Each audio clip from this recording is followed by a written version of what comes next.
Hoje o canal História em um Instante irá falar da experiência democrática no Brasil no período entre 45 a 64. O canal é História em um Instante e eu sou o professor José da Costa. Desde já ative o sino, compartilhe o vídeo, se inscreva, faça comentário porque é muito importante. Ajuda o canal a crescer, porque o objetivo é compartilhar o conhecimento. Na história do Brasil, nós temos um período chamado de experiência democrática, entre 45 até 64, 1945 a 1964. Experiência democrática porque neste período, ele é espremido entre a ditadura de Vargas, do Estado Novo, e a ditadura militar, que eu irei fazer mais à frente um vídeo sobre isto, que começou em 64. Neste período aí temos a experiência democrática. Em 46 é eleito o Eurico Gaspar Dutra para a presidência do Brasil, depois da experiência não muito boa do Estado Novo, da ditadura de Getúlio Vargas. O Eurico Gaspar Dutra, ele propõe uma nova Constituição, a quinta da história do Brasil, a Constituição de 1946. Nessa Constituição, entre outras coisas, temos o voto, porém o voto para os analfabetos, temos o voto masculino e feminino, porém o voto para os analfabetos, ele não existe, ou seja, os analfabetos, grande parte da sociedade da época era analfabeta, e os analfabetos ficam excluídos, vão votar a partir de 88 na atual Constituição. Ilegalidade do PCB, Partido Comunista Brasileiro, que nunca foi esta grande força no Brasil. O PCB, Partido Comunista Brasileiro, nunca foi uma força forte no Brasil, mas sempre perseguido e colocado na ilegalidade. E na política nós temos aí duas visões diferentes, o nacionalismo e o entreguismo liberal. O nacionalismo propunha uma maior atuação do Estado na economia, e o entreguismo, chamado entreguismo liberal, propunha abertura ao capital estrangeiro e às multinacionais. E o PCB rejeitava a manutenção das antigas estruturas sociais, mas colocado na ilegalidade. Temos alguns partidos políticos, o PTB, Partido Trabalhista Brasileiro, aliado a Vargas, o PSD, também a UDN, mais para a banda da direita. Plano SALT, Saúde, Alimentação, Transporte e Energia, foi elaborado também por Eurico Gaspar Dutra. Não foi muito salto este plano, não saltou muito. O plano não saiu muito do papel. Plano SALT. Em 50, temos aí, no contexto da TV chegando no Brasil, a ênfase no trabalhismo, a volta, segundo ele, nos braços do povo, do Getúlio Vargas. Só que o contexto agora era outro. Não era mais de ditadura, nem de Estado Novo, nem contexto nazista. Então, Vargas volta com um discurso não mais de Estado Novo, evidentemente, nem de ditadura, mas com um discurso na ênfase trabalhista, o seu PTB, Partido Trabalhista Brasileiro. Vargas é uma figura muito complexa e ele volta agora com o discurso do trabalhismo, das forças sociais trabalhistas aliadas a ele, e de uma visão nacionalista, de uma economia nacionalista visando a burguesia nacional em detrimento do capital estrangeiro e das multinacionais. Propõe aumento de salários, de fato, aumenta o salário mínimo em 100%. Petrobras surge aí, e temos aí a política, nacionalismo, visão de Vargas, a burguesia nacional, que era o PTB, o PSD, e o entreguismo liberal da UDN, voltado mais para a banda da direita e com um discurso de abertura ao capital estrangeiro. das multinacionais e com aquele velho discurso de classe média de corrupção, do roubar e do não roubar, como diz um filósofo brasileiro chamado Paulo Giraldelli. É o tema da classe média, é o samba de uma nota só, né? O discurso da corrupção, como se a política fosse reduzida a roubar e não roubar. É o reducionismo do pensamento de classe média, como política fosse só roubar e não roubar. Na verdade, política é muito mais do que isso.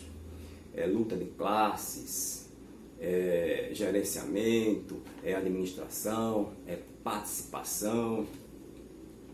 Então, direitos sociais, inclusão do cidadão na sociedade, mas o Carlos Lacerda já tinha esse discurso do fixo, do roubar e não roubar, que até hoje teve na classe média. Quando você bota sempre um tema fixo diante de você, este tema fixo lhe denuncia. Tanto é que o Carlos Lacerda, mais à frente, ele tornou-se um corrupto com a Carta Brande. Posteriormente eu explico o que foi a Carta Brande em que o Lacerda se corrompeu. Já no quadro, mais à frente, eu vou fazer também vídeo sobre ele, com seu discurso anticorrupção, só esse discurso samba de uma nota só, ele também mostrou que também era um corrupto. Então, quando você coloca diante de você um tema fixo, quando este tema volta-se contra você, ele condena você. É como você perseguir homossexuais, né? Você odeia homossexuais, alguma coisa em você está denunciando que você é um homossexual que ainda não se revelou, e por aí vai. Um indivíduo muito moralista, apenas uma capa para esconder algo que está dentro dele, que ele não quer que venha à tona. Então era o UDN com esse discurso moralista, anticorrupção, do roubar e não roubar, era o Carlos Lacerda. Nesse contexto, Getúlio Vargas começou a ter pressão para todos os lados, trabalhadores, pressão dos Estados Unidos, que não gostava da política nacionalista de Vargas, evidentemente queria uma política mais aberta ao capital estrangeiro, pressão do Carlos Lacerda, até que teve um atentado ao Carlos Lacerda, também na década de 50, se não me engano foi em 53, em que ele foi atingido, atentado contra a vida dele, ele não morreu, foi ferido simplesmente, mas o seu guarda-costas morreu. E o mandante do crime investigando foi alguém ligado à guarda pessoal de Vargas, embora não se provasse que Vargas estivesse diretamente ligado à tentativa de assassinato. Mas o comandante pessoal lá da guarda pessoal de Vargas, o chefe, o atentado estava ligado a ele. Até que em 24 de agosto de 54, Getúlio Vargas se suicida com um tiro no peito e deixa a famosa carta testamento. Este suicídio eletrizou as massas. Em 55, o Juscelino Kubitschek é eleito presidente do Brasil. Só que o Carlos Lacerda, ele não queria que o Juscelino Kubitschek assumisse o poder, a presidência da República. Já tinha ali o golpe querendo ser imposto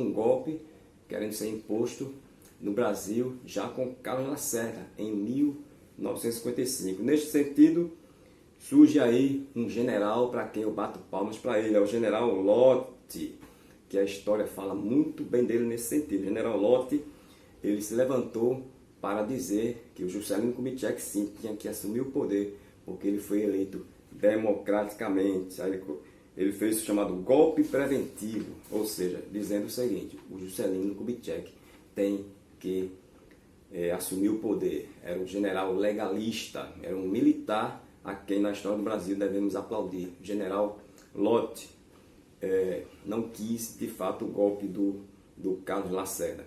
Plano de metas foi o plano de Juscelino Kubitschek, 50 anos em 5, ele governou de 56 a 60. Nesse plano de metas temos aí rodovias sendo feitas, abertura ao capital estrangeiro, é o que chama-se de nacional desenvolvimentismo, ou seja, já a abertura ao capital estrangeiro, diferente do nacionalismo de Vargas, que era mais ligado à burguesia nacional e anti-imperialista, anti-capital estrangeiro, tanto é que a pressão norte-americana em cima dele. O nacional-desenvolvimentismo é siderurgias, rodovias, energia, estrutura do aço, siderurgias, então eram empresas estrangeiras vindo para o Brasil, abertura ao capital estrangeiro, as multinacionais vindo para o Brasil, e a famosa Constituição de Brasília em 21 de abril de 1960, que consumiu 20% do PIB, com seus candangos, que eram trabalhadores. Se fala muito em Brasília, se esquece que foram os trabalhadores, chamados famosos candangos, que construíram Brasília. E o plano de Juscelino Kubitschek, ele fez uma espécie de desigualdade social regional, em que os benefícios foram mais para o centro-sul, sul-sudeste. Em 61, Jânio Quadros assume o poder no lugar de Juscelino Kubitschek com o símbolo de uma vassoura chamada Anticorrupção, do Jânio Quadros. Samba de uma nota só, que eu expliquei agora há pouco, não vou repetir. Até que com esse tema fixo de corrupção ele foi eleito, mas no final da vida se comprovou que o Jânio Quadros tinha se envolvido sim em corrupção. Ele assume o poder, passa apenas 7 meses no poder. Jânio Quadros renuncia, e segundo ele, forças ocultas, mas ao que se sabe, ao que se entende é que muito provavelmente ele renunciou para que o Jango assumisse e as pessoas, a massa, os militares, os políticos não quisessem que Jango assumisse, visto que ele era mais para a banda esquerdista, e ele votasse mais forte, mais o que foi. Só que isso não aconteceu.